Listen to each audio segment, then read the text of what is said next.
ভাবি, এই যে আমাদের বাসায় আজাদ ভাই আছে না, তার মেয়ে ত্রিনা ছাদে একটা ছেলের সাথে পুরো সিনপাট করতে চলে যাচ্ছিল। কি বলেন ভাই? জি ভাবি, ঠিকই বলছি, শুধু আমি গিয়েছি দেখেই সিনপাটটা হয়নি। প্লিজ এই ব্যাপারটা কাউকে বলবেন না। তোমার কি আমাকে অসৎ মনে হয়? তাছাড়া তোমার প্রেমিক পুরুষ আমাকে দারুণ একটি ঘড়ি উপহার দিয়েছে, সুতরাং এই কথা আমার গোফের উপরে একটুও যাবে না। আসি।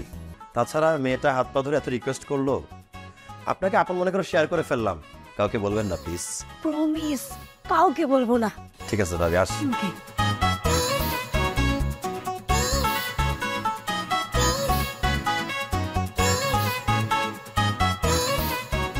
কিভাবে দেখলেন ভাই? ভাই, দেখাটা আমার ভাগ্যেই ছিল।